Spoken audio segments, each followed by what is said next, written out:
نحمدہ ونصلی علی رسولہ الکریم اما بعد فاعوذ باللہ من الشیطان الرجیم بسم اللہ الرحمن الرحیم السلام علیکم۔ فاتحہ اور نذر و نیاز میں کیا فرق ہے؟ کیا فاتحہ اور نذر و نیاز کرنا جائز ہے یا ناجائز ہے؟ حضرت بی بی فاطمہ رضی اللہ تعالی عنہ اور غوث اعظم اور بہت سے بزرگان دین اور اولیاء کرام کے نام کی نذر و نیاز کرنے کی شرعی حقیقت کیا ہے؟ یہ وہ مسائل ہیں کہ جس کے بارے میں عام طور پر دو طرح کی رائے پائی جاتی ہے، ایک وہ جو نذر و نیاز کو ٹھیک اور حلال کہتے ہیں، جبکہ دوسرے وہ جو نذر و نیاز کو غلط اور ناجائز کہتے ہیں۔ آج ہم آپ کو فاتحہ اور نذر و نیاز کی شرعی حقیقت بتائیں گے۔ اب فاتحہ اور نذر و نیاز میں کیا فرق ہے؟ جب کوئی شخص اس دنیا سے چلا جاتا ہے تو اس کے ایصال ثواب کے لیے جو کھانا دوسروں کو کھلایا جاتا ہے تو اس کو فاتحہ کی طرف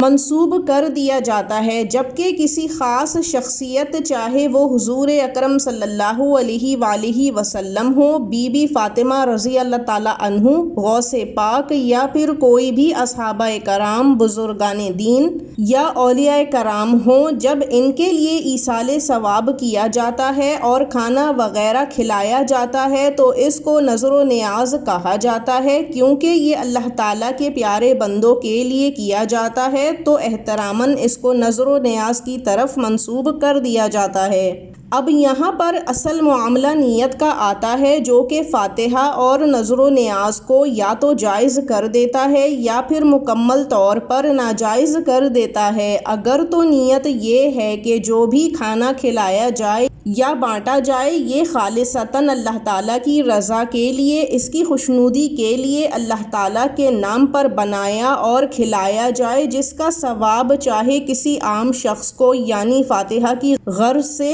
یا پھر کسی خاص کے لیے ہو کہ نذر و نیاز میں آتا ہے کہ اللہ تعالیٰ فلاں کو اس کا بھرپور اجر و ثواب عطا فرمائے، کیونکہ بے شک اللہ تعالیٰ ہی ہے جو کہ بے نیاز ہے، تو پھر یہ فاتحہ اور نذر و نیاز بالکل جائز اور حلال ہو جاتا ہے، اور یہ حضور اکرم صلی اللہ علیہ وآلہ وسلم سے بھی اجازت یافتہ ہے۔ ایک بڑی تعداد اصحابہ کرام رضی اللہ تعالی عنہ کی اپنے والدین کی طرف سے حج بدر کرتی تھی، جس کا ثواب نہ صرف ان کو خود ملتا تھا بلکہ جس کے لیے نیت کر کے حج کیا جاتا تھا اس کو بھی برابر ہی ثواب پہنچتا تھا۔ اسی طرح سے حضرت سعد رضی اللہ تعالی عنہ نے جب کنواں کھدوایا تو ان کی نیت اللہ تعالیٰ کی رضا تھی، لیکن انہوں نے اس کنویں کا ایصال ثواب اپنی والدہ کی طرف منسوب کیا۔ یہاں پر یہی سمجھنے والی بات ہے کہ نیک عمل جو کیا جائے وہ اس ارادے سے اور نیت سے کہ صرف اللہ تعالیٰ کی خوشنودی مقصود ہو، لیکن اس کا ثواب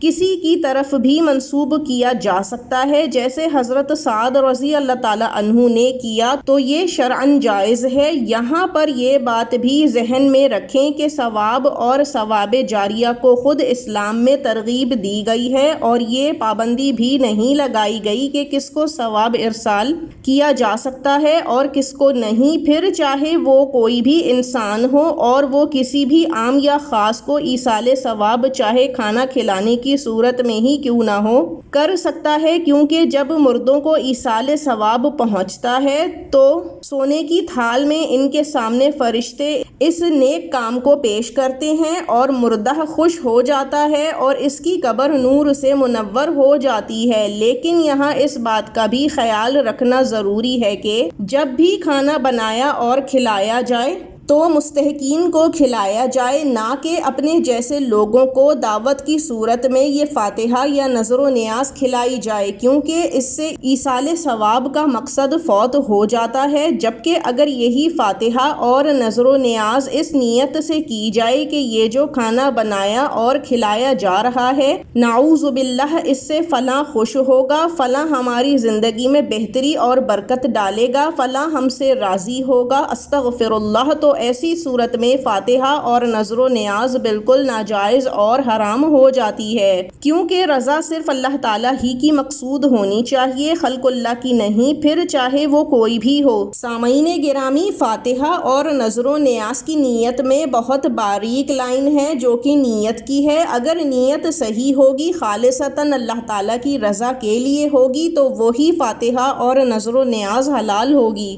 لیکن اگر ذرا سی بھی کہیں نیت میں کسی دوسرے کو شریک کیا تو نہ صرف یہ کہ فاتحہ اور نظر و نیاز حرام ہوگی بلکہ اس میں شرک کرنے کا بھی ارتکاب ہوگا، کیونکہ آپ غیر اللہ کی رضا اور اس سے ثواب اور برکت کی نیت کر رہے ہوں گے۔ امید ہے کہ یہ پیچیدہ معاملہ آپ کی سمجھ میں آ گیا ہوگا۔ اللہ تعالیٰ ہم سب کو خالصتاً اللہ تعالیٰ کی رضا اور اس کے بتائے گئے احکامات پر عمل کرنے کی توفیق عطا فرمائے، آمین۔ اب ہمیں اجازت دیجیے، وآخر الدعوانا ان الحمد للہ رب العالمین۔ اللہ حافظ۔